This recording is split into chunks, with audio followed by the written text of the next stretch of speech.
Hello, friends. Welcome to our weekly Thinking Thursday. And we are so delighted to have Sharmaji here. Of course, we affectionately call him Sharmaji, but of course, I would like to formally address him as Sriman Bhakti Vinod Dasji.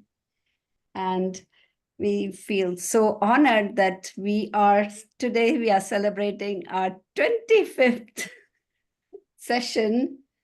And we're going to have a conversation between Maitreya Muni and Mahatma Vidur. So over to you, Sharmaji. Hare Krishna, everybody. Hare Krishna. Hare Krishna. Hare Krishna. What we were talking before the recording started, that, the time flies so fast. Today is the 25th session. So before we discuss further, maybe we begin with our chanting of the prayer, the shloka. Yeah, sure. Who will recite in the Sanskrit? I will. In Sanskrit. Narayanam Narayanam Narayanam Namaskritya Namaskritya Naram Naram Chev Chaiva Narottamam Narottamam Devim Devim Saraswatim Saraswatim Vyasam Vyasam Tato Tato Jayam Jayam Udirayet. Udiraye. So the English. English translation is, before reciting this Srimad Bhagvatam, which is the very means of conquest, one should offer respectful obeisances unto the personality of Godhead, Narayana, unto the Nara Narayana, Rishi, the supermost human being, unto Mother Saraswati, the goddess of learning, and unto Srila Vyasadeva, the author. Yes. Hare Krishna.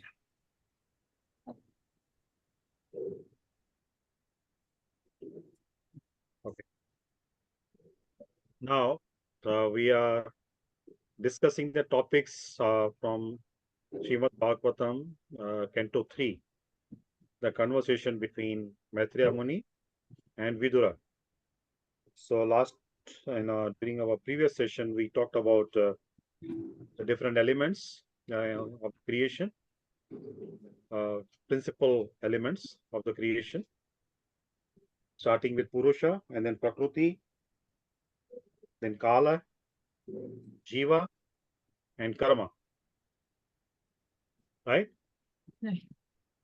So after having that discussion on the fundamentals of the creation, now coming to the more precise, more specific part of creation, in this section of the third canto of Srimad Bhagavatam, Maitreya Muni is explaining to Mahatma Vidur about Garbhodakshai Vishnu and creation of this universe. In the material creation, there are millions and billions and trillions of universes. And in each universe, again, there are millions and billions of and trillions of planets. And each universe is ruled by the head of the universe called Brahma. From Brahma, we get the word Brahman. Brahman is the universe. So the engineer, the architect of the universe, Brahman is Brahma. So Garbhodakshay Vishnu is kind of a first expansion in the universe, different universes, which comes from the expansion of Krishna. It's not the direct expansion of Krishna. Now, before we move to the discussion of this topic, some people, at least two of them, they sent me some questions, very relevant questions. I would like to discuss on those questions before we proceed on the topic of today's session. The relevant questions, the first one is, what is the difference between Srimad Bhagavatam and Bhagavad Gita? Now, we have been discussing this for quite some time. I would like to invite some of you, or one of you, who would like to share to answer this question. Yes, I can. What is the difference between Srimad Bhagavatam and Bhagavad Gita? I can. See, Bhagavad Gita is just we can say the part of Bhagavatam. Bhagavatam is a full story, the big story, and this is the story, all the stories related to Krishna, Lord Krishna.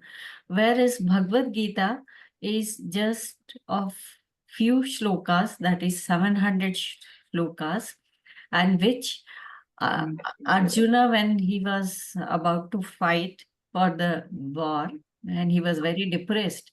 At that time, that was the conversation between Lord Krishna and Arjun. And basically, that conversation was for us, not for only for Arjun, but that's a whole sort of, we can say, the manual for us. Even for today's, it is applicable Yeah. as जितना उस समय applicable था उतना ही आज भी वो हमारे लिए एप्लीकेबल है. तो this is Bhagavad Gita, a small part of this, whereas Bhagavad, Mahapuran, it is Mahapuran, and all the stories related to Lord Krishna and that so it's a big, I think.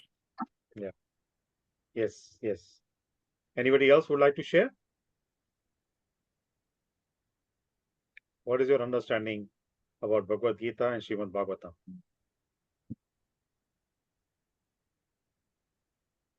Please go ahead. Don't feel shy in sharing. Any one of you can unmute and answer. Yeah. You can Hi speak. Krishna. Hi Krishna, everybody. Hare Krishna. Yeah, my understanding of Bhagavad Gita when I read it is a kind of conversations between Lord Krishna and Arjuna is about realizing our own true self, and Lord exhibit his glory to Arjuna, and for him to realize his own dharma to do his job. And for Srimad Bhagavatam is more specific on talking about the pastime of Lord Krishna, and we can know different aspect of Lord Krishna in more profound way. Yeah, this is my understanding as up to this moment. Thank you. Okay, good, good. Thank you for sharing. Anyone else would like to share? I can say something. It's Anushka. Yes, Anushka. So I would say that for me, the biggest difference is the Bhagavad Gita is spoken by Krishna. It's a conversation between Krishna and Arjuna, and it's spoken by the Lord, right? And of course, it's not like that's what we're told, right? And the Bhagavatam is different. It's King Parikshit being told the knowledge by Vyasa's son, I believe, right? I'm not sure Yes. about who that is. And so they're telling stories about Krishna, whilst the Bhagavad Gita is actually a conversation between Krishna and Arjuna himself. So yeah, that's for me one of the biggest difference, I would say. Yes. Now, with regard to what Shakuntala ji said earlier, Bhagavatam is a great Purana. It's called a spotless epic. Amala Purana. Amala means without any contamination. Mala means contamination. When we add as a prefix, then it becomes without contamination. So it is pure, spotless Purana. Bhagavatam is about Krishna's activities. When Krishna appeared, what he did, those activities are very elaborately explained in detail in the 10th canto of the Bhagavatam. So Bhagavatam is about Krishna's different forms, different incarnations. Main 24 incarnations are explained in the Bhagavatam. Of course, Krishna has unlimited forms, but main 24 are very important, significant one. So those are explained in the Bhagavatam. So it is about Krishna's different forms and his activities. And Bhagavad Gita is Krishna's instructions, what Krishna spoke, as all three of you, what you said, Krishna's instructions to Arjuna. Now, Arjuna is being used by Krishna as a representative of the mankind. Whatever instructions Krishna is giving to Arjuna, those instructions are actually meant for us. And what Shakuntala said, that the instructions which Krishna gave, those are not only meant, they were not meant only for the previous yuga. They are meant for the eternal life. Whichever yuga we talk about, those principles, if we apply, they can help us to live peacefully in the material world, and eventually we can reach at the spiritual destination. What is the goal of human life? So Bhagavad Gita is meant for all yugas, for everybody. So those are Krishna's instructions. So that was the first question. The difference between Srimad Bhagavatam and Bhagavad Gita. And for your information, Cynthia, please don't mind. You said the job, Krishna told Arjuna to do his job. Now, job actually minimizes the essence of that, actually, the expression. Krishna told Arjuna to do his duty, not as a job. What is, as a warrior, what is his duty to do? So Krishna expects us also to perform our duty, our dharma, our karma, not only just job. Job, when we talk about job, that the connotation is used only, to get something in return, to earn some for ourselves, something for ourselves, livelihood. So Krishna is telling about duty, not the job. So that clarification I wanted to mention. Cynthia, please don't mind. No offense. Yeah, it's okay. Thank you very much for your clarification because I'm just thinking of I can't think of a proper word to describe it.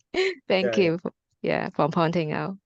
Yes. So the other question was, somebody asked that whether Krishna is incarnation of Lord Vishnu or Vishnu is expansion of Krishna. Now, in our few previous sessions, we talked about it.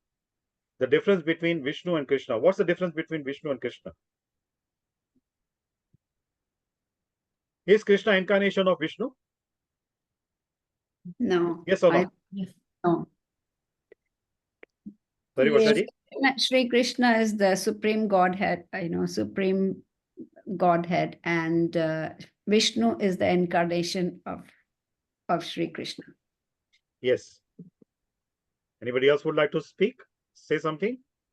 Share about what is your understanding? What is your realization? I think when we talk about this story where Mahabharata is happening, in that particular story, when Lord Krishna came down on the earth, that is the Avtaran. So that incarnation, I think that is Lord Vishnu's incarnation. But Lord Vishnu himself could be Krishna's expansion. Hmm. This is what Now, see, yeah, anybody else would like to say before I speak? Whether Krishna is incarnation of Lord Vishnu or Vishnu is expansion of Krishna. We have heard stories that Krishna is the incarnation of Vishnu, and Vishnu has always been there. I don't know. I've heard that Krishna is the incarnation of Vishnu. Yes. See, both statements are right. Krishna is incarnation of Vishnu, and also Vishnu is expansion of Krishna.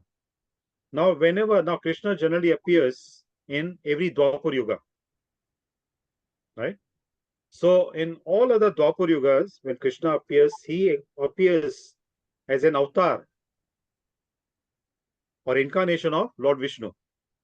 But in the previous Dwapar Yuga, now we are in Kali Yuga. So, before Kali Yuga was Dwapar Yuga. So, in the previous Dwapar Yuga, during this Chatur Yuga, the cycle of 4 yugas, so this Dwapar Yuga, Krishna came himself from the Golok Vrindavan.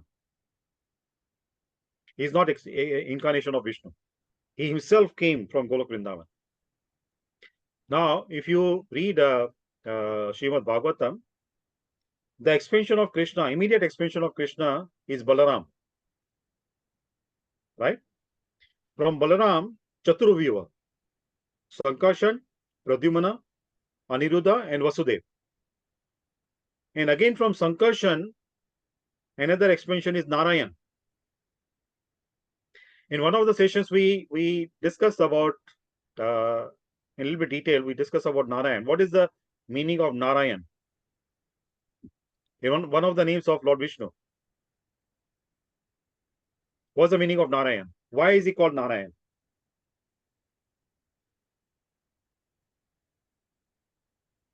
Anyone remembers? Oh. Why is he called Narayan? Where does Lord Vishnu lie? Where is his, like, his bed? On a Sheshnag. Yeah, and where is it? That's in Shir Sagar. Sagar. Now, Nara or Nira means liquid, right? Water also is called Neer, right? In many parts of India, if you see people in the local dialects, they talk about water, they say Neer, right? Yes. So, Nara comes from that word, Neer. Ayana means to lie or to have a bed. Like the bedroom is called Shayana, right? So, any place, horizontal place on which we can lie like a corpse, like a shroud. So that is called Shayan. Ayan means, to lie or to sit or to reside. Reside also comes from that. There are different meanings depending in what context we are using. So, Nara and Ayana, Narayana. So the person who lies down on the bed which is supported by water or liquid, Shir Sagara or Nir Sagara. So that's why it's called Narayan. Right? One of the names of Lord Vishnu. So from Sankarshan comes that Narayan. And then from Narayan, 3 expansions. These are called Purusha Avatara. And they are called Vishnu Tattva. All 3 of them are Vishnu. First one is Mahavishnu or Karanadakshay Vishnu. In English, we say causal Vishnu, who lies down on the causal ocean. And that water, the ocean, that water is created from his sweat. So that is Mahavishnu, the first Vishnu. And then Garbhodakshay Vishnu, who enters in each universe. And then Shirodakshay Vishnu, who enters in each living being, Paramatma. In our heart also he is there, right? And in some places in Bhagvatam, it is mentioned that Paramatma feature, that expansion of Vishnu, is our Cheta Guru. Guru residing within our heart. Many times we want to do something, some wrong thing, then the voice comes from inside, don't do it. It's wrong. Otherwise you will suffer, right? So that inner voice, that's the voice of a Cheta Guru, Paramatma, Krishna. So he's always there to guide us. And most of the time we don't listen, right? We ignore what that inner voice is telling us to do or not to do. What is not to be done, we do it. And what is to be done, we don't do it. So we misuse our free will many times, most of the time. And then we suffer. And when we suffer, then we go and cry, complain in front of him, why me? I'm such a nice person. हाँ मैं किसी का बुरा नहीं चाहता हूं, नहीं चाहती हूं, फिर भी मेरे साथ ऐसा क्यों हो रहा है? So Krishna is not an unfair person, according to our karma, whatever we have to go through, we have to go through. But this is our psychology, human psychology. We try to find somebody to blame, to put the blame on. And if we don't find anybody, then Krishna is always there. We can put the blame on him. Am I right? So that's the third expansion, Shirodakshay Vishnu, who resides in everybody's heart. Not only human beings, that Paramatma resides in other creatures also. 8.4 million species of life. Paramatma is always there. So because of that, other creatures also grow. Even the creatures, the plants, with lower consciousness, they also grow because of the presence of Paramatma inside. Without Paramatma, there is no consciousness, there is no spirit, right? Our spirit soul also gets the strength because of Paramatma. Our Atma gets the strength because of Paramatma. So these are three different types of Vishnu. So Okay. both statements are right. Yes, Shakuntalaji. I would like to repeat, just confirm. First is Mahavishnu. Hmm. That you said Karan or Karan Sharir or Karan Dakshai. Karan Karan Dakshai Vishnu. Dakshai. Hmm. Dakshai. Okay. And second is Garbhodasha Vishnu, which is Garbho Dakshai Vishnu. There in each universe. Yes, he enters into each universe. Who enters, okay. And then we have one more, that is Kshirodasha Vishnu, Correct. and he is present in each individual, not only human being, but all the living beings. living beings in our heart. Yes. And he Paramatmas. keeps only, intuitively guiding us. Correct. Correct. Right, fine, Yes. good. So, in this section of Srimad Bhagavatam, Maitreya Muni is explaining to Mahatma Vidur about Garbho Dakshai Vishnu. Okay. Now, Maitreya Muni is not an ordinary person. He is disciple of Parashar Muni. Who is Parashar Muni? Father of Vedvyas, who has written Brad Parashar Horashas, the whole astrology which we study. Yes, yes.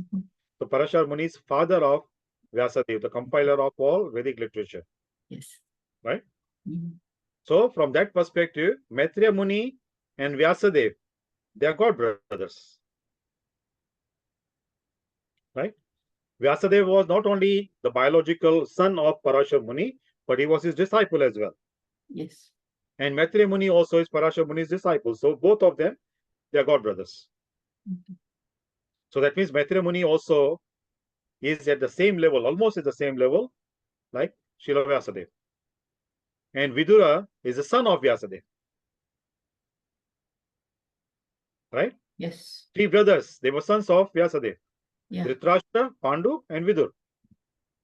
Correct? Right. So Vidura is having conversation with his own uncle. Yeah. Correct? Though he's not biological son of Parashar Muni, but his disciple. So spiritual uncle. But still, few times in our previous sessions, I mentioned, that we can learn the social etiquette, spiritual etiquette from Mahatma Vidur. He never addressed Maitreya Muni as uncle. Tauji, मुझे ये बताइए. No? Uncle, please tell me. No. Mahatma Maitreya ji, please explain to me like this. I have this question. And as in the beginning, before the recording started, what Varsha ji said, when we want to acquire knowledge, we need to be very submissive. We need to ask questions out of curiosity, with the quest of learning, not in the challenging way, not in the challenging mood. If we are arrogant that we know better than others, better than our guru, for example, then we cannot learn. We cannot progress on the spiritual path. Correct? So, Garbhodakshai Vishnu. Now, Garbhodakshai Vishnu, who is in each universe, from his navel, the lotus sprouts. Correct? And on that lotus, on the middle part, the bud of the lotus, the Swayambhu, the self-created person. Who is that? He appears. Who is that person? Brahmaji? Brahmaji, yes. So when Brahmaji appeared on the lotus, he could not find the reason why was he there, why was he created, why he was manifested, who was the cause of his birth. So he saw the lotus, so he went all the way down to find the root of the lotus, the source of the lotus. To the stem of the lotus, he went into the water, all the way down to the water. He could not find the source of the lotus flower. Then he came up again on the top of the lotus flower. He sat there in the lotus pose, Padmasana. What happened, when the passion, mode of passion became active, then there was a movement in the water because of the passion. So that water, the waves were making sound, tap, tap, tap, like that. So Brahma got a kind of a message that he should do tapasya, he should do meditation, he should do austerity to get the answers. What answers, what questions he was having in his mind, that why did he appear? Who was the person who caused his birth? So to get those answers, he got the message from the movements of the waves that he should do austerity. This is the beauty of our Vedic culture. Now, this happened in the beginning of the creation, right? But today also, so many yugas, cycles have passed. Brahma is almost 50 years old now. His age is 100 years. Correct? So many yugas, so many cycles of yugas have passed. What was true in the beginning of the creation, what Brahma implemented, he did the tapasya, that is still applicable. And some of you, you are in this spiritual line, you might have personally experienced when the mind gets really confused, we don't get any answer to questions. What's the best way to do that at that time? Meditate. Meditate. Sit quietly and meditate. Yes. This is what we discussed in one of the sessions, What is the conducive time for meditation and what is the best time for meditation? What's the difference?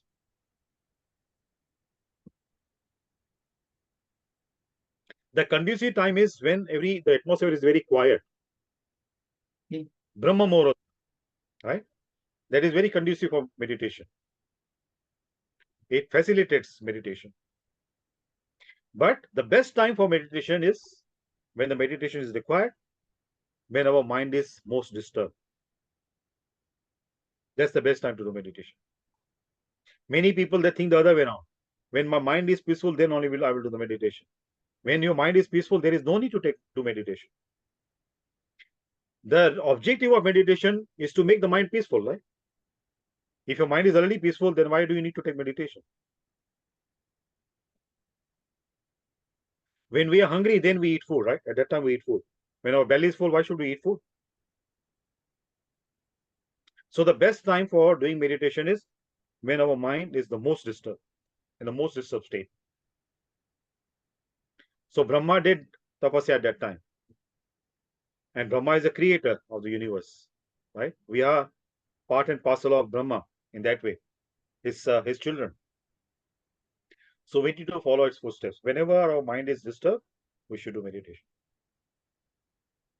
Now, here then Maitreya Muni, before we proceed, I want to ask, few sessions before, I had mentioned to you that, before we start discussion on any topic, it would be good that, you read about it from the Bhagavatam, Veda base. Nowadays, everything is on the device. We don't have to open the book and, do it. While commuting in the trains or buses also, we can do it. By going in that taxi also, we can do it. Just open the app, Veda base, and then can read from that, right? So I want to ask you, how many of you have been doing that? Just brought. But You have the hard copy. I'm having hard copy. Earlier I used to read, so today I was thinking I will read, but couldn't. I was just going through the older notes. So what I want to say, anyway, if you don't want to share that you have read it about it or not. So further to this discussion about Garbhodakshai Vishnu, Maitreya Muni is telling Vidura that 4 sons of Brahma, Sanat Kumaras, they with a along with so many sages, they went to see Lord Vishnu, Garbhodaksha Vishnu, and offered prayers to ask him to because he was in yoga nidra, with the effect of the prayers to wake him up so that the creation restarts, the whole creation. He said that hundreds of Brahma's years, Garbhodaksha Vishnu was in yoga nidra, and all the living beings, they were in his garbha, in his stomach, in his belly. They were resting. So when the creation starts again, all these living beings, they are giving the forms, the species of the specific form of life, different species of life, according to their previous karma. So they also wake up from their sleep, deep sleep. And then the Bhagavatam also manifested. Because these 4 Kumaras, Brahma's sons, they were praying to Lord Vishnu. Now, with the creation, we had to have some kind of process which we should provide to the living beings, especially human beings, so that they can take advantage of that process. Because human life is a gateway, right? Either we get liberated or we go to the lower species of life. So that is very significant form of life, human form of life. So some process is to be introduced so that the human beings, they can take advantage of that process and then they get liberated. So then the Bhagavatam came into existence. Bhagavatam was manifested. Now Bhagavatam, so much of significance, glorification is there about Bhagavatam, the spotless Purana. Even the transcendentalists, the Gyanis, they also take advantage of Bhagavatam.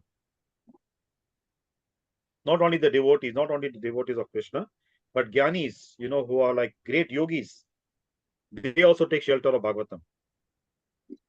And the person, like Anushka said earlier, Shukdev Goswami spoke Bhagavatam to Parikshit Maharaj. Shukdev Goswami himself also is a transcendentalist. You know who was Shukdev Goswami in his previous life? Who was he? Shuka. Hmm? He was a parrot, right? Yes. Shuka means parrot, yes. So he was a parrot in the spiritual world. He used to witness the pastimes, the leelas of Krishna and Radha.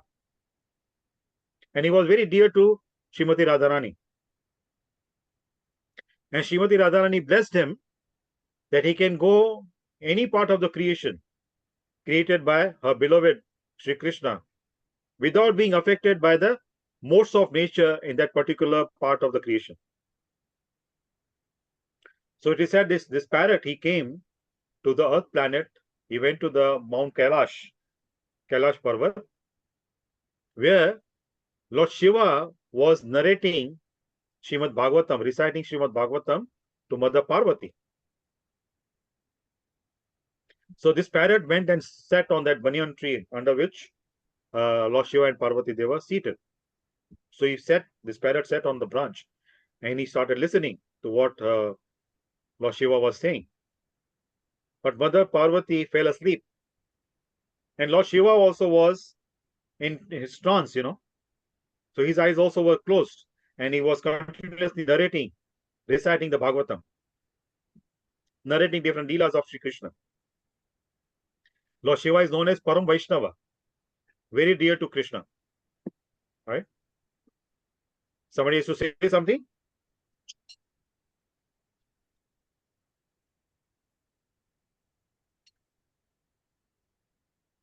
So when Mother Parvati fell asleep, this parrot, Shuka, he did not want Lord Shiva to stop speaking.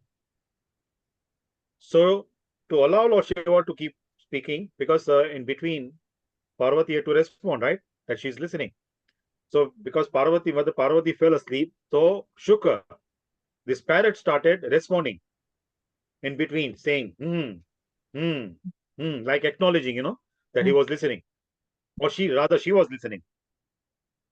So when Lord Shiva completed the whole Bhagavatam, reciting the whole Bhagavatam, and then he opened his eyes, he saw Mother Parvati fast asleep. So he was quite disappointed.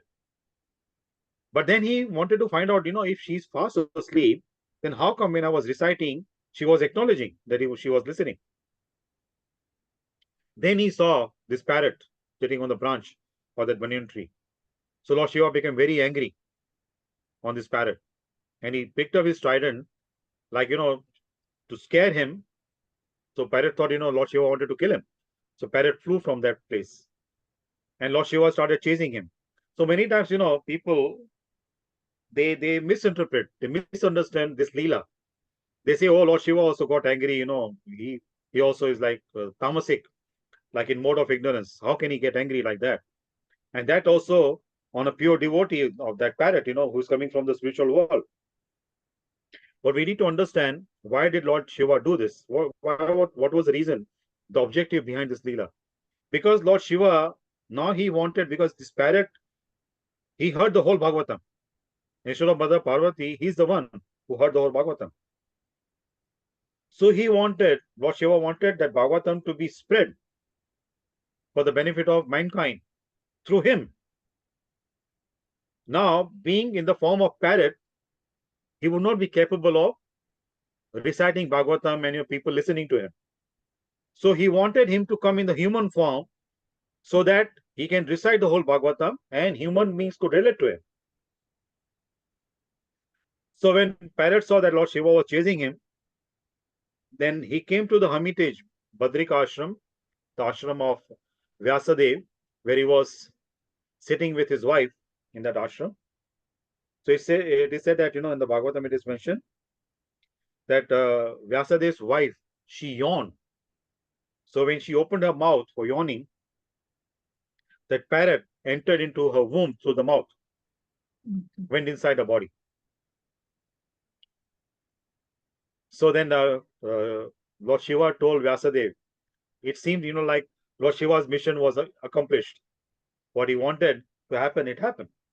So then he gave the instructions, specific instructions to Vyasadev, that when that parrot will be transferred into the human form in the womb of his wife, Vyasadev's wife, Vyasadev should recite Bhagavatam to him. Now see, this happened centuries ago, at least 5,000 years ago. Right before that, when this Bhagavatam was spoken to Parishit Maharaj. So at that time also, see, the science was so advanced. Lord Shiva told Vyasadev to recite the Bhagavatam when Shukadeva Goswami was in the womb of Vyasadev's wife. Because in the womb, when the fetus is growing, whatever mother, the carrying mother, is thinking, reading, hearing, those will have the strong impressions on the consciousness of the child. Right? So our Vedic science was very much advanced centuries ago. These things modern science is just trying to discover now. Right? But our science was very much advanced before. So Vyasadev did that. Now, when Shukadeva Goswami was in the womb of his mother, he did not want to come out. He stayed in the womb of his mother. Do you know how many years? 16 years. Yes. So Vyasadeva played it to him, please come out. He said, no, I don't want to be contaminated by the modes of material nature. I don't want to come out. Vyasadeva assured him that you won't be affected. Don't worry about that. Still, he did not want to come out. Then Vyasadeva specifically requested Krishna. Krishna went from Mathura all the way at a very subtle form. At that time, Krishna had already left the planet. So Krishna appeared in the womb of Vyasadev's wife and assured Shukadeva Goswami that he won't be affected by the modes of nature. Then Shukadeva Goswami decided to come out. So when he came out from the womb, grown up, teenager, 16 years old. So without wearing clothes, as he came out from the form, he came out from the womb of his mother, he ran to the forest. And Vyasadeva started running after him to stop him to stay at home. He did not want to stay at home. So he said, when he was running towards the forest, on the way there was a pond, one lake, where the young daughters of great sages, they were taking bath. So when they saw Shukadeva Goswami, without wearing any clothes, naked, running, they were not affected. But when Vyasadeva arrived there, that spot, near the lake, all these young girls, they started covering their body. So Vyasadeva was surprised. Then he asked them, my son, who is 16 years old only 16 years old, and he was naked when he passed by from here, it didn't affect you. At that time, you did not feel embarrassed. But I am like your grandfather. When I arrived, you're feeling embarrassed. Why like that? So the Rishi Kanyas, the daughters of Rishis, told them, your son is transcendental. For him, there is no difference between man and woman. But you are a householder. You have a wife. So you can differentiate between man and woman. So that's why we have to cover ourselves. That's a proper etiquette. So then Vyasadeva started following his son Shukadeva Goswami, but he did not stop. Then Vyasadeva was reminded again in his mind by Narada Muni to recite shlokas of Bhagvatam. And those shlokas were so powerful, Narada Muni told him when he recites the shlokas of Bhagavatam, then only his son Shukadeva Goswami will come back home. He would not go to the forest. So Vyasadeva thought, that he already had recited the whole Bhagavatam as per the instructions of Lord Shiva when Shukadeva Goswami was in the womb of his mother. So now he said, now at this point of time, better I tell my disciples to chant those shlokas, what Narada Muni asked me to do. So Vyasadeva instructed his disciples to chant the shlokas of Bhagavatam. So two main shlokas, it is mentioned in the Bhagavatam. When the disciples of Vyasadeva recited, Shukadeva Goswami stopped. He stopped after hearing the first shloka, then he returned after hearing the second shloka. So first shloka, I think it is in the third canto, later it will come, the third canto of Bhagavatam, where Krishna's mercy, how magnanimous Krishna is, that is explained. So the shloka, the translation is that, when the disciples of Vyasadeva recited that shloka, which says that when Putana, she demon, went to kill Krishna, disguising herself as a beautiful woman, very motherly looks she had. She appeared like a mother, smearing poison around her breast. And in the pretext of feeding Krishna her breast milk, she wanted to kill Krishna. So Krishna sucked her life with the breast milk and she died. And what Krishna did with her when she died?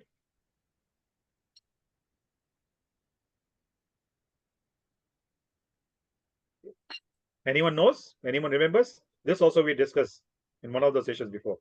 Sorry, can you repeat that, please? Sorry? I said, can you please repeat that? What did Krishna do to Putana when Putana died? He sucked her life out by feeding on her breasts. And Correct. then he gave her the, मतलब उसको गोलोक धाम दे दिया, अपना धाम दे दिया. Absolutely. Absolutely. Krishna gave her the same position like that of Mother Yashoda. Yes. Because Krishna said, though her intention was to kill me, but still she wanted to serve me. She wanted to feed me her breast milk. So she's like my mother. This is Krishna. Right? This is how Krishna does. Now, Vyasadeva, at this point of time, Vyasadeva, particularly on this shloka, Vyasadeva is saying, raising his both arms, saying, I'm appealing to mankind I'm requesting everybody, please surrender to Krishna. The person who can liberate his enemy, like Putana, what that person will do to his devotees? What kind of reciprocation, what kind of blessing he will bestow upon his devotees if he can liberate his enemy. So please surrender to Krishna. Vyasadeva is appealing to all of us. So when Shukadeva Goswami heard about that, Krishna's that kind of mercy, then he stopped. In the second shloka, Vyasadev's disciples recited from the 10th canto of the Bhagavatam, where Krishna's Leelas are explained. How beautiful Krishna, how beautiful he's dressed. He's wearing Vajanti Mala, he's having peacock feather on his head, like here we see in this picture, Varshaji's picture, Krishna's picture, posted by Varshaji, and having a flute in his hands, ankle bells, everything. Explanation is in that shloka. So when the Shukadeva Goswami heard that, he came back with Vyasadeva. Sharma ji, Haan. somebody is requesting, can you please speak in Hindi? This part? I don't know. I mean, maybe she wants, Guruji, can you a little Hindi, please? She Okay, says. okay, not a problem, not a problem. तो मैं कह रहा था कि सुखदेव गोस्वामी ने जब ये पहला श्लोक सुना व्यासदेव के शिष्यों के मुख द्वारा कि भगवान कृष्ण ऐसे दयालु हैं, ऐसे कृपालु हैं, ऐसे भक्त वत्सल हैं कि पूतना को, जो उसको उनको मारने के लिए आई थी, अपने स्तनों पे विष लगाकर कि स्तनपान कराऊंगी और स्तनपान कराते कराते विषपान करा दूंगी और कृष्ण की हत्या कर दूंगी मैं। तो ऐसी व्यक्ति को भी भगवान कृष्ण ने अपनी माता यशोदा का स्थान दिया। तो व्यासदेव यहाँ पे अपनी दोनों भुजाएं उठा के कहते हैं, विनती करते हैं कि भगवान कृष्ण ऐसे दयालु हैं, ऐसे भगवान की आप शरण क्यों नहीं लेते हो? यदि वो अपने शत्रु को अपनी माता का स्थान दे सकते हैं तो अपने भक्तों को कौन सा स्थान देंगे वो? तो ऐसे भगवान के आप भक्त बनो। और दूसरा जो श्लोक है, ये श्लोक सुन के सुखदेव गोस्वामी रुक गए। उसके बाद जो दूसरा श्लोक व्यासदेव के शिष्यों ने उच्चारण किया, वो 10वें स्कंद में से है। उसमें भगवान कृष्ण की छवि का वर्णन है कि भगवान मयूर पंख लगा हुआ मुकुट पहनते हैं, वैजयंती माला उनके गले में है, अपने हाथों में बांसुरी लेके वो वृंदावन की ब्रजभूमि में जाते हैं। तो वो लीलाओं का वर्णन है। तो जब भी वो सुना सुखदेव गोस्वामी ने, वो व्यासदेव जी के साथ घर पे वापस आ गए। तो ऐसी जो लीलाएं हैं भगवान कृष्ण की 10वें स्कंद में, अभी तो हमें बहुत समय लगेगा तब तक पहुंचने के, उस स्थान पर, उस बिंदु पर पहुंचने के लिए हमें बहुत समय लगेगा। तो वो भी लीलाओं का वर्णन है। तो वो लीलाएं यदि सुखदेव गोस्वामी को आकर्षित कर सकती हैं, सुखदेव गोस्वामी उनकी उपमा दी गई है Paramhans. What's the meaning of Paramhansa? What's the meaning of hamsa और हंसा?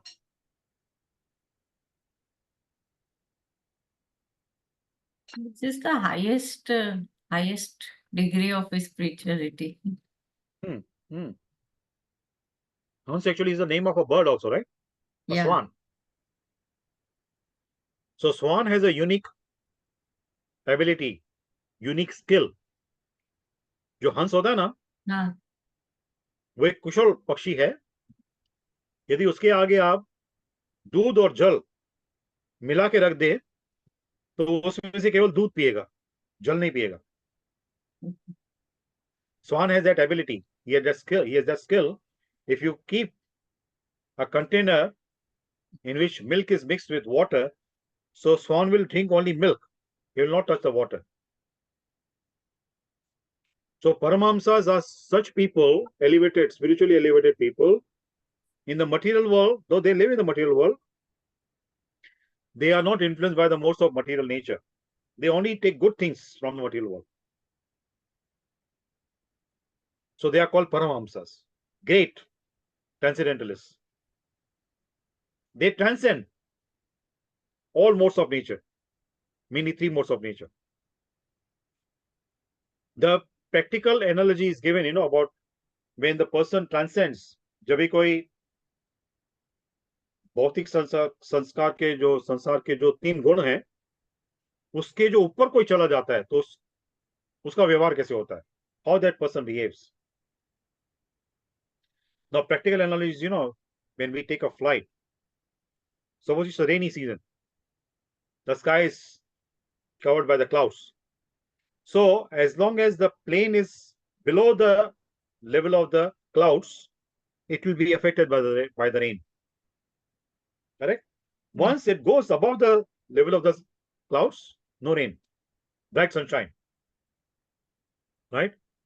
So, transcendentalists are there like that. They transcend themselves above the clouds of this material nature.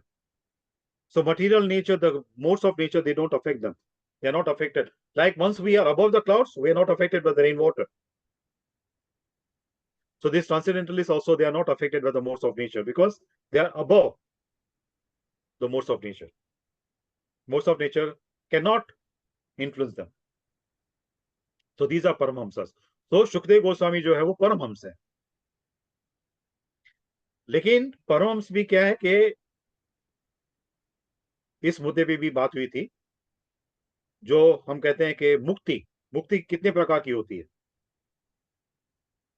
हाँ, अलग अलग प्रकार होते हैं ना मुक्ति के. एक प्रकार होता है 5 प्रकार की. Correct, you are absolutely right. Yes, तो उसमें से एक प्रकार जो है, one type of that is merging into the brahma jyoti, लीन हो जाना भगवान के उस स्वरूप में. Correct.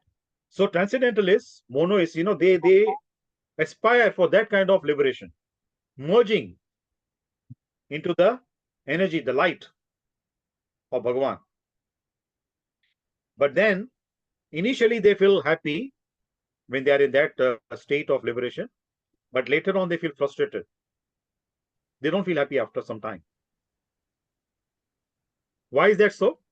Why it happens to them that they don't feel happy? That happiness doesn't last for a very long time. Can anyone remember? We had talked about it. Why that kind of mukti is not satisfying for the transcendentalists also. उसमें merge हो जाते हैं, you become God himself, like, as they say, Tat Twamasi. Like, you merge into God, so you do not get you don't get to enjoy the sweetness of God. Yes. See, the merging part also, when we merge, we still remain, we don't lose our identity. The Jivatma does not lose its identity. This is the reason, if that identity was lost, Krishna would have not told Arjuna that there was no time when he was not there and when Krishna was not there. And in the future also, there won't be any time when Krishna won't be there and Arjuna won't be there. So Krishna tells Arjuna in Bhagavad Gita, we have taken many, many births in this material world. I remember all the births and I remember all my activities, but you don't. So it happens with all living beings. Our body's forms keep on changing. It keeps on changing. What to speak of remembering our previous lives? We don't even sometimes remember. In the evening time, we don't remember what we had for breakfast. Right? So memory is very limited. So because of we are forgetful of our previous activities, previous life's activities, so we don't understand, that there is the kind of the cycle is going on. Birth, death, old age, disease is going on. But we don't lose our identity. We always remain as an individual. That individual identity is not lost, even after merging also. Like, some of you, if you know about mathematics, in our secondary school level, I don't know now how is the syllabus. We were taught, the teacher would draw a segment It's called segment on the blackboard. And he would ask, he asked, what is that? So according to our understanding, very limited understanding, we say it's a line. He said, no, it's not a line, it's a segment. But the definition of segment is combination of different dots, unlimited dots. He said, when you see with the magnifying glass, you will see there are so many dots there. But with our naked eyes, normal eyes, when we see, it looks like a straight line. So even after merging also, the living being doesn't lose its identity. Another example is given about, suppose, seawater. Now, seawater, so much unlimited water there. But that also is said that, it's a combination of different drops. The water in the sea also is combination of different drops. So each droplet has its own identity. So same way, in this Bhavasagar, the gigantic ocean, this material creation also is called as gigantic ocean, Bhavasagar. तो इस भवसागर में जो हमारा व्यक्तित्व है, जो हमारी पहचान है, वो नहीं जाती है, वो सदैव रहती है.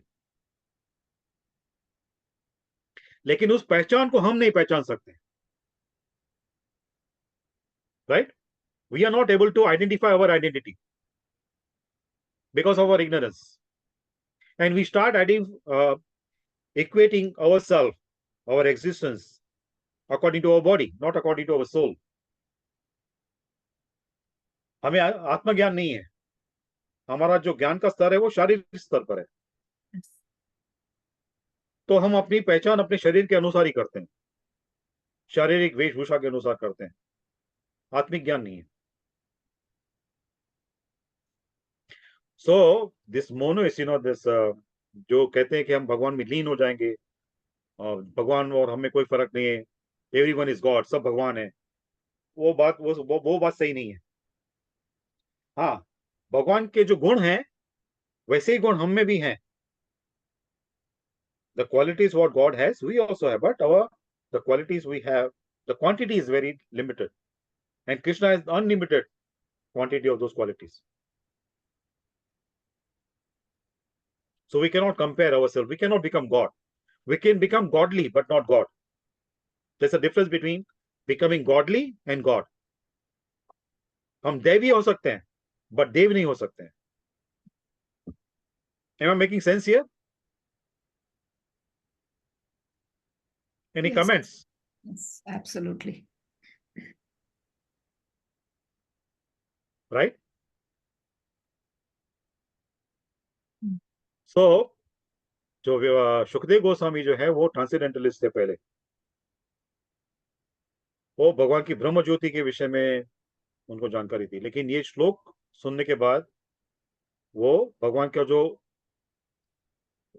एक प्रकार से उनकी छवि जो है, विग्रह जो है, उसकी ओर आकर्षित हो गए. The form of Krishna, he became attracted to the form of Krishna. Not only his energy, the Brahma Jyoti. The Brahma Jyoti, that effulgence also, there should be some source of that effulgence. No? When we say sunshine, we see sunshine. So the source is sun, the sun planet, right? So that Brahma Jyoti also, that Jyoti, the source of Brahma Jyoti is Bhagwan himself.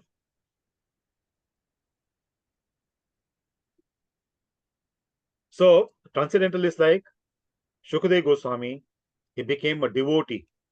वो भगत बन गए भगवान के. और जब भी भगवान के भगत बने, उसके बाद भागवतम की कथा उन्होंने ये परीक्षित महाराज को सुनाई. He recited the whole Bhagavatam to Parikshit Maharaj. Now that Bhagavatam was recited by Shukdev Goswami for 7 days, right? Why was that period was only 7 days? क्योंकि परीक्षित जी के पास उतना ही टाइम बचा था. Correct. Now see, तभी से जो प्रथा शुरू हुई थी, आरंभ हुई थी, सुखदेव गोस्वामी ने 7 दिन में भागवतम की कथा की, तो वही प्रथा अभी भी चल रही है. ऐसा नहीं कि लोगों के पास केवल 7 दिन है. हाँ. वैसे एक प्रकार से कहा जाए हमारे पास केवल 7 ही दिन है ना, 7 Because में से किसी भी एक दिन हमारी in a मृत्यु हो week- सकती है। yeah, in a हाँ, week, there सप्ताह में 8 दिन तो है ही नहीं। are- Sorry, that's what I was saying. In a week, there are only 7 days. correct, yes. So we also have 7 days only.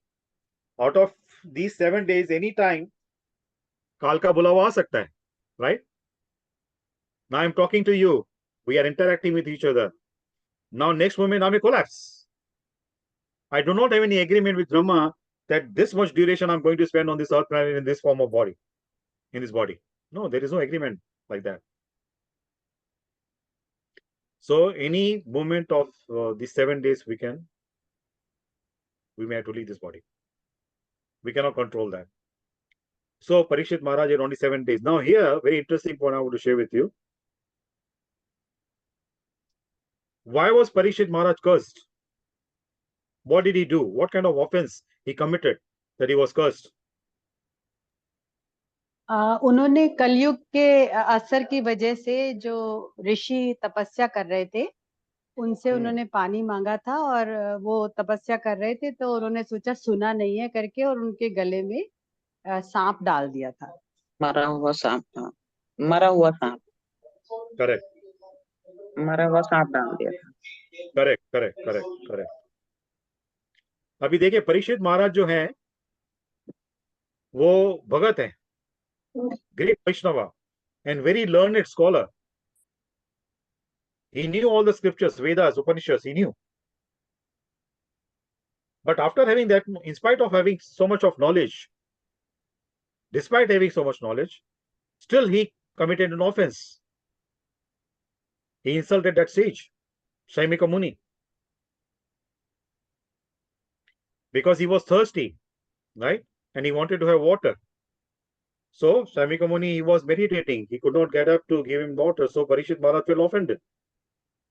So he took one snake which was under a tree, dead snake, and then he, using his bow, he picked up that dead snake and then put it around the neck of the Shaimika Muni.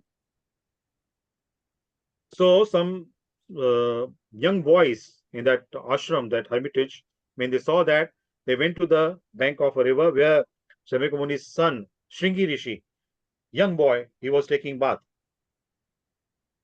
So when these boys went and told what happened in the ashram, what happened with his father, what Parikshit Maharaj did, so Shringi Rishi became very angry. And taking the water in the river in his hand, he did the sankalpa and cursed Parikshit Maharaj that he will be killed by a snake bite on the 7th day. 7 days. Yeah, on the 7th day. Right? Now, why did Parikshit Maharaj commit that offense? In spite of having so much knowledge. वो नमस्कार जी, कहते हैं हाँ। कलयुग खड़ा था उनके सामने और उन्होंने कहा कि भाई जो है तुम नहीं एंटर कर सकते। तो हाँ। उन्होंने कहा कि मेरे को आना तो है पर मैं तुम्हारी मर्जी से आऊंगा, बताओ मुझे एक चीज में तो मैं रहूंगा। तो गोल्ड में उन्होंने कहा था कि अच्छा ठीक है, गोल्ड में आप आओ। और जैसे ही परीक्षित जी ने वो गोल्ड का मुकुट पहना तो ये सारी कहानी हो गई, बुद्धि चेंज हो गई। हाँ, ये इस विषय में भी हमारी चर्चा हुई थी। Anybody wants to elaborate on this point? We had talked about this in one of the sessions. If you can recall that, no pressure. Someone? The background is, when Parikshit Maharaj, he was in the forest, he was hunting. The Kshatriya warriors, they were allowed to hunt the animals who were threat to the mankind. So as a warrior, as a king, it was their duty to protect the human beings, to protect the citizens. So when he went to one forest, then he saw Kali Yuga was disguised in the form of a king, a warrior. He was torturing a cow and a bull. So Parikshit Maharaj took out his sword. He wanted to fight with this Kali Yuga. He told him that, what kind of warrior are you? Kshatriya means who protects the citizen. जो किसी को क्षति नहीं होने देता है, क्षत्रिय, किसी की क्षति को तार दे, वो क्षत्रिय है। हाँ, तो तुम कौन से क्षत्रिय हो? जो स्वयं शक्ति पहुंचा रहे हो उनको, अबोझ प्राणी को। तो कलयुग ने कहा मैं कलयुग हूं। तो परीक्षित महाराज ने कहा कि तुम कोई भी हो, मेरे राज्य में तुम नहीं रह सकते। तो कलयुग ने कहा अभी ये मेरा समय है, तो मुझे रहने को आपको स्थान देना ही पड़ेगा। तो परीक्षित महाराज ने पहले उनको 4 स्थान दिए थे। First he gave him 4 places to reside. First one, पहला स्थान था जहां पे मदिरापान होता है, intoxication.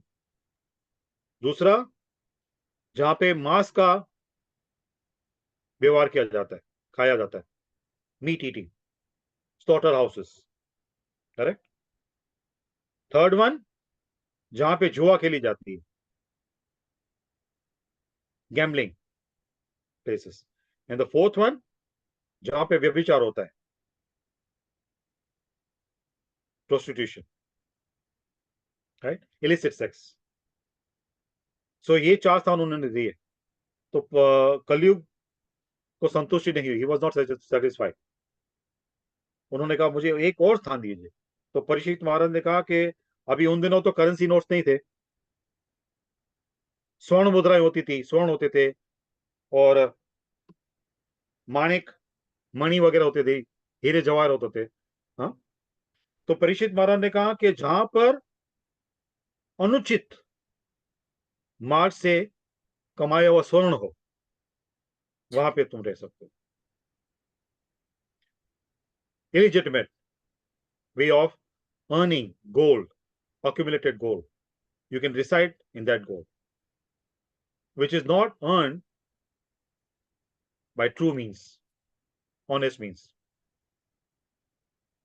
Now, when we were discussing about this, I had mentioned to you, we need to be very, very careful when we earn our livelihood. And to purify whatever we earn, the provision is made, that we should give something in charity, always. Then it will purify what we are earning. Then it is free from the karmic reaction. So Parikshit Maharaj, जैसे आपने बताया था, he was wearing that crown, gold crown, made of gold. तो कलयुग का वास उसमें हो गया। वो जो स्वर्ण का जो मुकुट था, उसमें कलयुग का वास आ गया। अभी परीक्षित महाराज तो भगत है, very honest king, right? So how come Kaliyuga went and resided in that crown, golden crown? Because it is said that that golden crown was originally, it belonged to Jarasandha. So when Jarasandha was killed by Bhima, so Jarasandha's son, whatever wealth he had, his father has accumulated by torturing so many kings. So that Jarasandha's son gave that wealth, the gold, jewelry, everything he gave to Pandavas. So one of the items in that jewelry was this crown. And Parikshit Maharaj was wearing, unfortunately. For him, it was unfortunately in a way, but for us, it was fortunately, because if it had not happened, he was not wearing that crown, and Kali was not there, and he had not influenced Parikshit Maharaj, he would not have insulted that sage, and the sage's son would not have cursed him, and because of that curse, Parikshit Maharaj would not have gone to the bank of Ganges and heard that Bhagavatam. Now, because all these things happened, Parikshit Maharaj heard the Bhagavatam, and now, because of that, we are able to glorify the Bhagavatam. So for us, it's a fortunate thing that happened. For Parikshit Maharaj also, in a way, it was fortunate, because, see, when Parikshit Maharaj heard the curse, he was so powerful, they could have, with his power, he could have nullified the effect of the curse. But he accepted. He said, now this is my destiny, I accept it. Now I take the advantage of this opportunity I'm getting. Now I know for sure I have 7 days balance in my life. So in these 7 days, I will do what I'm supposed to do to be free from the bondage of birth and death. And then he went and sat at the bank of Ganges, and then Shukdev Goswami came, and then Shukdev Goswami recited the Bhagavatam. So all these incidents happen, like we say that whatever happens, happens for good. So in this context, we can see, it happened for good, for the mankind. we can take advantage of this Bhagavatam. So now, what point I wanted to emphasize on, Parishit Maharaj insulted that sage because he could not tolerate that thirst. He was so thirsty, right? So because he could not tolerate the thirst, he could not think properly. He lost his intelligence and he committed that offense, insulted the sage. Now here, for 7 days, 7 nights, Shukdev Goswami was reciting Bhagavatam, telling the narration of the Bhagavatam to Parishit Maharaj. Parishit Maharaj did not feel thirsty, did not feel hungry, did not feel sleepy.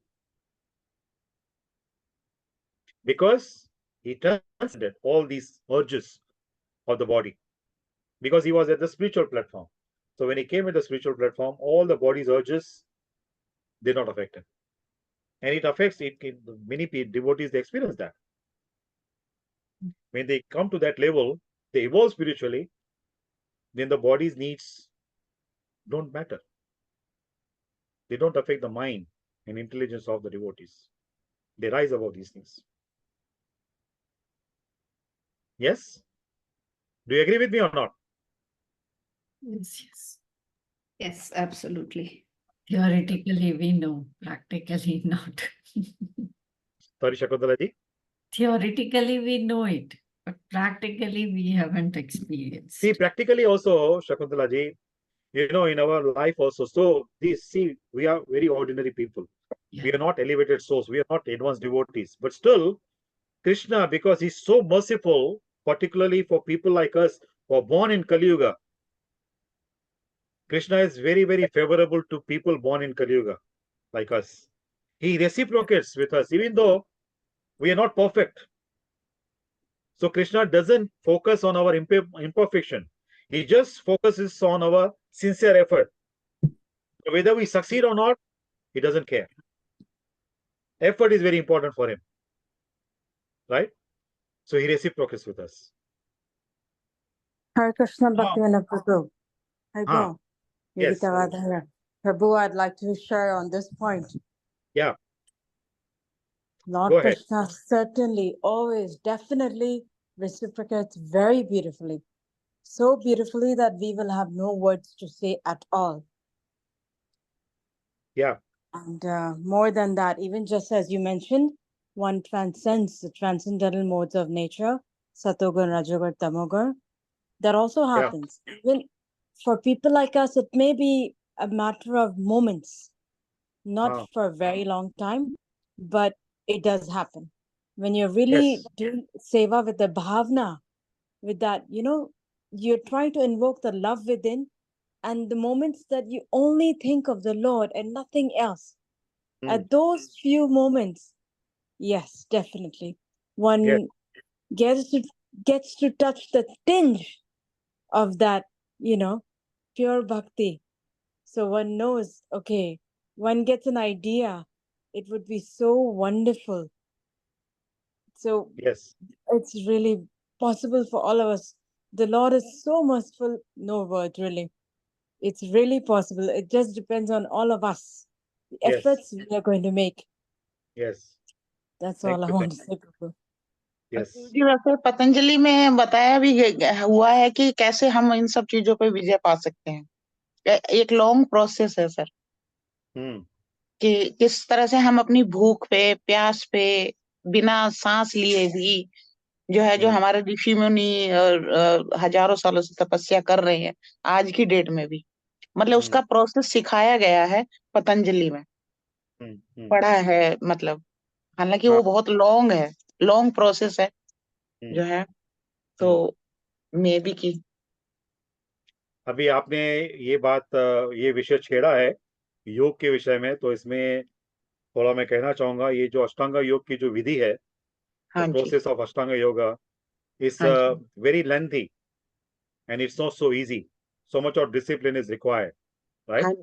Yeah. And then after succeeding also, after attaining that goal, the goal, the yogi is aspiring for, after attaining that goal, still there is a possibility the person may fall down. जी। क्योंकि क्योंकि जो एक बार एक session में इस विषय पे हमने बात की थी, we discussed about this because these are all yoga systems, right? Ashtanga yoga, dhyana yoga, karma yoga, right? So all हाँ these yoga means, is a purusha, is a पुरुषार्थ male, correct? Is a masculine entity. Now Maya is feminine. Family या So the male figure can get easily attracted or distracted by feminine energy. Correct? But when we हाँ talk about bhakti, devotional service, bhakti also is feminine. हाँ जी So bhakti will not be distracted. Bhakta will not be distracted by Maya. इसमें एक दृष्टांत है, ये भी मैंने कहा था एक सेशन में, कि एक भगत के पास एक योगी मिलने के लिए आया उसकी कुटिया में. One yogi, very advanced yogi, he went to see a devotee in his hermitage, in his cottage. And he started boasting, I've done yoga for so many years, now I acquired a skill that I can walk on the water without drowning, हाँ जी without touching the water. I can walk on the water. हाँ जी yes So the devotee asked him, how long did it take for you to acquire that skill? He said, about 20 years. So at that time, a milk vendor came to give milk to that devotee. So the devotee asked him, where are you coming from? The milk vendor told him that from the other side of the river. River So the devotee asked him, how did you come? He said, I came by a boat. So the devotee asked him, how much did you pay? He said, 50 paisa. Long time it happened, 50 long time ago. So devotee told that yogi that 20 years worth, the time that worth of yours is 50 paisa only. The value 50 of that 20 years, tapasya is या only 50 paisa. You wasted your 20 years just to walk over the water. If you had invested that time in devotion, that Almighty God, Supreme Person, would have helped you to cross over this ocean of birth and death. What to speak of this river? So I'm not minimizing the value of yoga. It helps us, for maintaining good health. It is necessary. But sometimes, people, they get so much engrossed in that, then they forget the goal of human life. So we have to keep in mind what is the goal of human life. So as long as these different processes, they assist us, they help us to move forward on the spiritual path, we should practice them. But as and when they become the obstacle, we should not follow. They can create obstacles in our life, spiritual life.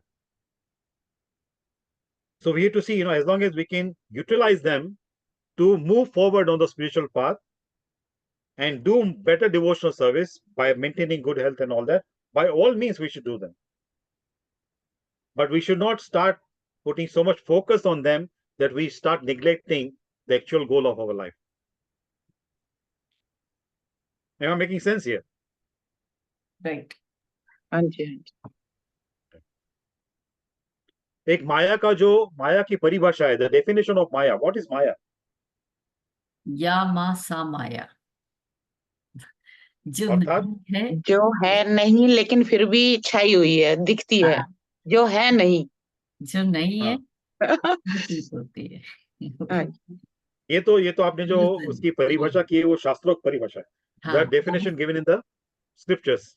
हाँ But actually it is said, any subject or any object which distracts us from Krishna, that is Maya. Which takes our attention away. Sorry?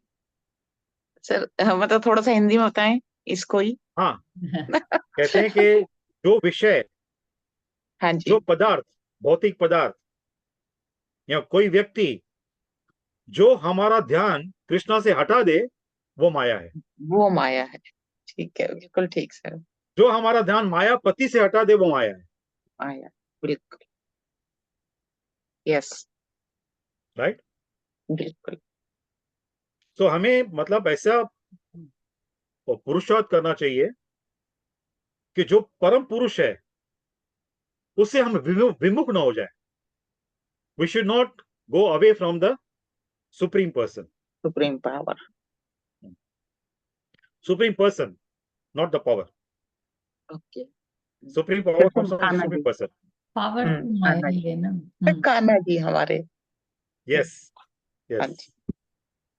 Right. ठीक है sir, बिल्कुल. So now I will invite others also to share what they learned, take away from today's discussion, or any questions you have. Okay, Sharma ji, I have a question. हाँ बोलिए. Earlier, when we were talking about the Shukdev Ji Maharaj, he heard the Bhagvatam while he was in the womb of his mother. So similarly, when Arjuna was sharing the tactics of warfare to Subhadra, Yes.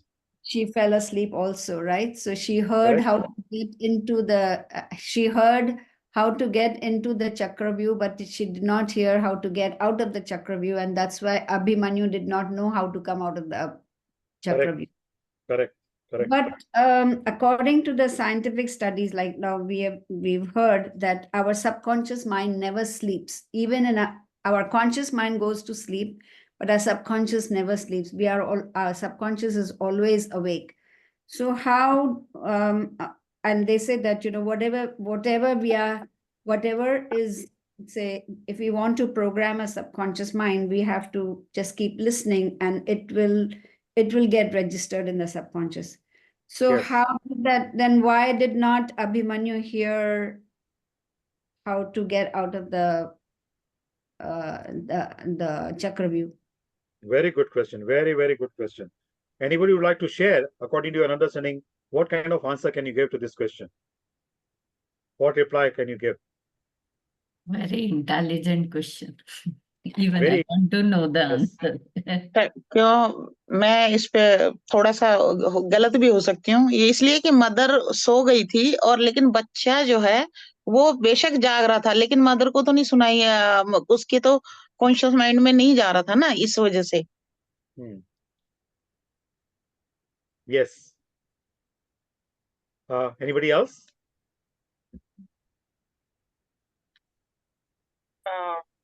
Swami ji, गलत हो सकती हूँ, but जो मुझे समझ आया answer question में ही था वर्षा जी के, जब हम सबकॉन्शियस माइंड को प्रोसेस करना चाहते हैं, या हमें पता हो कि हमारे सबकॉन्शियस माइंड में है, मे बी उनको पता ही नहीं था कि उनके सबकॉन्शियस माइंड में ये है कि how to come out, maybe, I don't know. मैं बोलूं स्वामी जी? हाँ बोलिए बोलिए. स्वामी जी, बेसिकली जब फीटस मदर के वूम में होता है तो वो मदर के सबकॉन्शियस लेवल से जुड़ा होता है. Is not living consciously.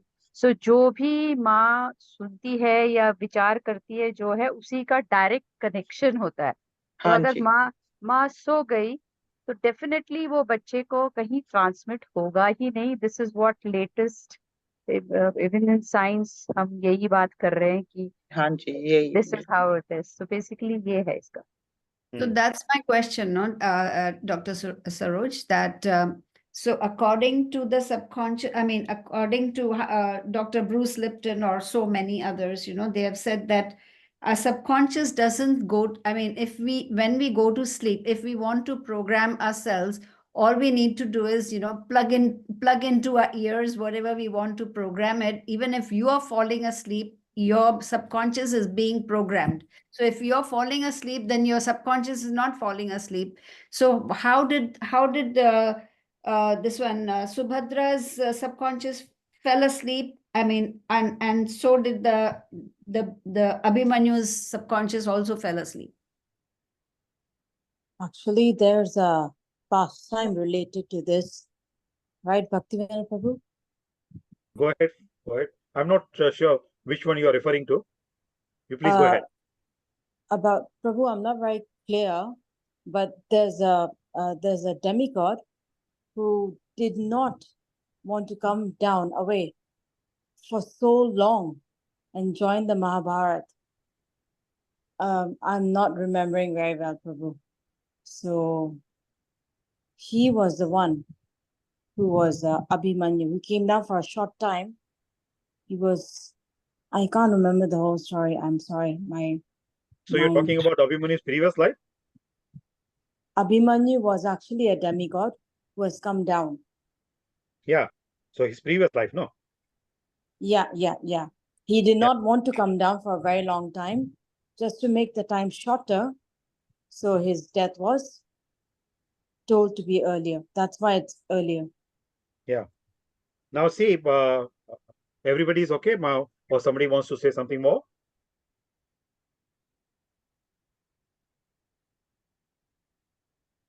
Should I say now?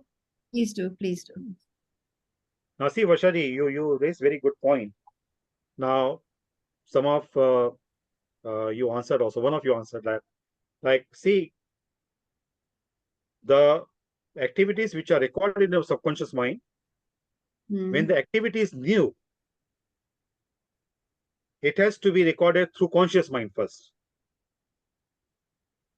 Something new, right? Okay. So now Chakravyu, the construction of Chakravyu and how to pierce that, how to penetrate into the Chakravyu, this subject matter was completely new for Subhadra. Okay. Right? To simplify this, I'll give you example. Supposing we want to go from place A to place B. Okay. Right? Initially, we don't know the route. Right. We follow a map or we get the guidance from somebody who knows the route. Then we follow that route. Right. So initially, because it is not recorded in the subconscious mind, so we need to make conscious effort to go on that route, follow that path. Okay. Once we walk on that path, we follow the direction given by the map or by some guide, then that activity, our walking activity in that direction is recorded in the subconscious mind. So subsequent time when we go, consciously we may be engaged in different activities. We may be talking to somebody. But when we decide from the starting from point A that we have to go to point B, our subconscious mind will guide us to that direction. Though consciously we are engaged in some other activity. So initially, conscious mind is required to record something in the subconscious mind. Okay. So Subhadra's conscious mind fell asleep. Then the connection with Abhimanyu was cut off. Even though Abhimanyu may be awake, but the connection was cut off because he was in the womb. Once the person comes out of the womb, then that person's subconscious mind becomes very active. Then it will start manifesting whatever the impressions are there in the subconscious mind from the previous life, not from this life. This life, the impressions are to be still created. So, because, to simplify again, to summarize that, I want to say, the new activity, when it comes to getting recorded in the subconscious mind, first conscious effort is to be made. Now, even, when we were studying, in those days, audio cassettes were new. Now, many people, they don't know, the younger generation, they don't know what is audio cassette. So we were told that, if it is difficult for us to understand any lecture in the university, we can play the lecture in the audio cassette when we are asleep. Then it will be recorded. Correct? In the subconscious mind. The next day when we go for the lecture, we will understand that lecture very, very quickly because subconscious mind is prepared. Again, if the activity is new, the conscious effort is to be made to play that recording. Activity is to be initiated by the conscious mind, consciously way to initiate that activity. And then it will be, the subconscious mind will work. And once it is recorded in the subconscious mind, then the conscious mind is not required, whether it's active or not. Okay, so the first time the information has to be fed through the conscious mind. Correct. And particularly when the fetus in the womb of the mother, then the fetus connection is through the mother. Yeah. So when the mother's conscious and subconscious mind is active, particularly conscious mind, for the recording of the subject matter at the subconscious level or the fetus in the womb, the conscious mind of the mother is very important. Thank you. Thank you so much. So because at conscious level, she fell asleep. So then at subconscious level also, Abhimanyu could not record it. Okay. Okay, yeah. Thank you. Yeah. I'm not sure, whether it's satisfying answer or not, but this is my understanding. Yeah, of course, only thing is I was a little concerned about, what we keep hearing these days that, if we just plug into our ears the affirmations or whatever we want to program ourselves, then we have just plug it into your ears and even if you fall asleep, your subconscious mind is being programmed. Correct. Correct. Yeah. So the But initiative is first taken time at the conscious level. so you're saying that at least first few times we should hear it consciously and then just plug it into your ears and then listen to it even It will while work very well. Yes, it will work very well. Thank you. Any other question or any comment? This is a good answer and it clarifies a lot of things. Like even if we are learning the driving, so initially we are conscious, we are just learning how to drive and everything. But once we are pro, then definitely it is the subconscious mind which is true. Nice. Yeah, very good point you raised, Shakuntal. Then the driver may be engaged in conversation with the co-passengers at a conscious level, but because the whole route of where he's going, driving, Registered. it is it's- recorded at subconscious level, so it will go in that direction. Yeah. He will be able to drive in that direction. That's right. Thank you. Even to the extent, once it happened, something came suddenly in front of me and I didn't know. On my own, the steering turned to left and I was saved completely. So now Here I want to make another addition that, sometimes we say we get gut feeling, right? Yeah. We get some kind of intuitive feeling about something. This is Now, even though that subject matter can be new for us, but still we get some feeling. So now the question may come, that we don't have any experience at the conscious level, then how come that feeling is coming from the subconscious mind? It is based on our previous experiences. So from past life. Past lives. Yeah. Yes, because those experiences are recorded. Yeah. In our subconscious mind, and they become the guiding force for us. Okay, I want to share one of my experience yesterday. Yes, please. Yeah. So yesterday I was talking to my daughter and I was just narrating some incident and I was telling her about one of my yoga students. But I don't know. I mean, I've known this woman. Actually, I was talking about her that because she's 94 years old. And she's been coming to my yoga class since last 35 years. Wow.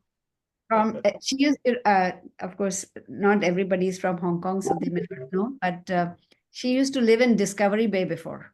So she used to come from Discovery Bay to Chimsachoi to the class. Okay. And now, of course, she's moved to Chimsachoi. So she used to walk from Kimberley Road to the, you've been to the center, right? So Danshuji Maharaj Center. I used to teach there. So she used to come walking, So I was just telling my daughter about that. And I don't know how suddenly I just could not remember her name. And I tried a lot. And then somehow I said, okay, never mind. She's an inspiration to me. She's 93 years old, but she walks from Kimberley Road to the center and she comes and I'm very inspired by her. So I was just basically telling my daughter actually just turned 40. So she was saying, oh, Mama, I'm already 40. I said, don't say I'm already 40. Say I'm only 40. Because I never say that I'm already 65. I say I'm only 65. So yes. I'm just telling her that. So somehow I just could not remember that, this lady's name. And I was like wondering why, how can I not remember her name? My God, I have known her for 35 years now. How come I do not remember her name? Ah, Then all day long, I was just trying to remember, trying to recollect what's her name. But I refused to look into my contact list. I said, no, I'm going to remember it. Somehow, it doesn't matter how long it takes, but I'm going to remember the name. I'm not going to look into my contact list. So somehow, what happened was at night when we do Aarti, we usually chant Radhe at the end. hmm, After the Aarti, we chant Radhe and then we do a humming sound like Radhe. hmm. So while I was doing that, suddenly, as if this whole, like her image and her name, full name, it all flashed into my mind. Yes, yes. So I said, see, actually that's what they say, that, humming is very good for our, memory. Of course, of course. The See, very humming good point you raised, this humming part. Om, we say Om. Yeah, yeah, yeah. So even See, Radhe. since we are talking about this humming sound, that Tamari pranayam, these kind of pranayams are very helpful. Right. Our Sanskrit language, or even in Hindi alphabets, they start with ka, kha, ga, ga, nga, Mm. right? Hmm. Those who are familiar with Hindi, Yes, yes. ka, kha, Yes. ga, ga, nga, cha, cha, da, da, na, right? Ta, ta, da, da, na, in that way, correct? Last में अने आता है हर्मिंग वाले जाते हैं जो आरंभ होता है वो देखिए स्वर कहाँ से आता है, क, ख, घ, घ, ng, कहाँ से आता है स्वर? Comes from throat. From the back of the throat, and ng आता है nasal, it becomes nasal, right? Sound of the nose, yeah. From the nose. Correct. So that's the sound is nasal. Now see the sages, the seers who compiled these alphabets, the level of their intelligence, consciousness. Now those who are familiar with yoga, one of the air in the throat region, Udana Vayu, which circulates around and above the throat region. That air is responsible for making sure that there is constant supply of oxygen to the neurotransmitters and the brain.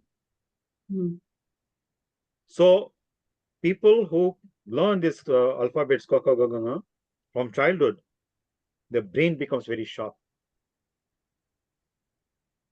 That is the reason it is a very well-known fact throughout the world, around the world, that computer software or the hardware engineers who come from India, they're the best. Yeah, Shakuntala ji is one of them. Okay. She's Good been to know a that. computer teacher for how many years, Shakuntala ji? 22 years. Wow. Wow. Wonderful. So see the compilation of these alphabets are very meaningful, very scientific. तो child जब भी बचपन से ही उदाना वायु एकदम active हो जाती है तो मस्तिष्क तो बहुत अच्छा काम करेगा. Yeah, Sharma ji, I think Saroj has some. She wants Swamiji, I just want to ask one thing. Like you talked of Shivji talking to Parvati, and then what is the connection between Shivji and Lord Krishna? Why I'm asking you this question? Let me just say this. I have a Kedarnath ji ka bahut bada photo in my house, and I used to do a lot of Shiva chanting, but of late, I like for the last few years, I'm more into Radhe Radhe and Krishna Krishna. और आप मानोगे नहीं जो मेरी वो जो photograph है जो केदारनाथ धाम की उसका जो डोर है उस पे मुझे कृष्ण जी का वो दिखता है with a flute and I say what is this how can I see this and you because you are so such a jnani and I am a novice. I know nothing about all this. I'm just into thinking Thursday because I did PLR and things like that, but I do a lot of ajapa jap and things like that. I just want to know what is the connection between Shiva and Krishna, just in short if you could, because I think time bahut ho raha hai. Okay, please. Shiva is the Param Vaishnava. He is the dearmost devotee of Krishna. In one of the sessions, we talked about, Krishna's expansion, that Karanadaksha Vishnu, Mahavishnu, when he glances on the material energy, at the material energy. So that glance personified is Lord Shiva, Shambhu. So Shambhu is the glance. भगवान विष्णु की जो दृष्टि है उसका व्यक्तिगत स्वरूप है भगवान शिव शंभु। और वही शंभु जो है, जैसे महाविष्णु प्रत्येक ब्रह्मांड में गर्भोदशा विष्णु के रूप में आते हैं, वैसे जो शंभु है प्रत्येक ब्रह्मांड में रुद्र के रूप में आते हैं, शिव के रूप में आते हैं। So in the spiritual world, it is said, Lord Shiva is the link between the spiritual world and the material creation. जो भगवान विष्णु की दृष्टि है वो शंभु है। Oh my God. Okay. So thank you so much. Thank you so much. Yeah. Namaskar. जी। और जब एक सेशन में हमने बात भी की थी कि भगवान शिव जो वैष्णव हैं, इसीलिए जो राम जी हैं उनका जब भी जन्म होता है उसके पहले नवरात्रि होती है चैत्र मास में। अष्टमी के बाद नवमी आती है तो राम जी का जन्म होता है। और अश्विनी मास में जब भी नवरात्रि होती है उसके बाद दशहरा आता है, विजयदशमी होती है ना। नवरात्रि हो गई, फिर 10वें दिन विजयदशमी होती है, तो वो भी राम जी का त्योहार है। तो भगवान शिव, दुर्गा और राम जी वो आपस में बहुत जुड़े हुए हैं। भगवान शिव दुर्गा। हाँ, Yeah, it's amazing and it's so blessing, And I was born in Ayodhya, basically. oh, okay. Yeah, Saryu Nadi ke kinare, there's अरे this वाह, army cantonment hai Faizabad, which is now Ayodhya.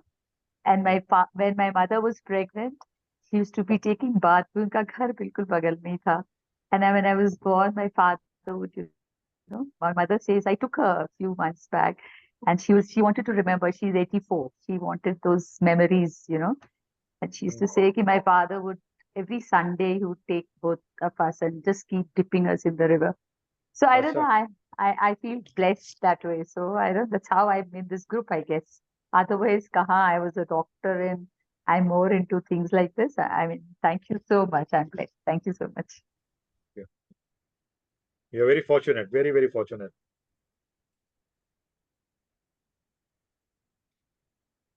Any last question? Thanks for sharing, Dr. Saroj. Thank you, ma'am. Thank you so much. मैं आपको ना बाद में photo भेजूंगी जो मेरे को कृष्ण जी दिखते हैं उनके दरबार पे। Please do that. I will definitely do that because it's so amazing. जब भी मैं आरती लेके से चलती हूँ तो I'm like, my God, what is this I'm seeing? I'll send you to you.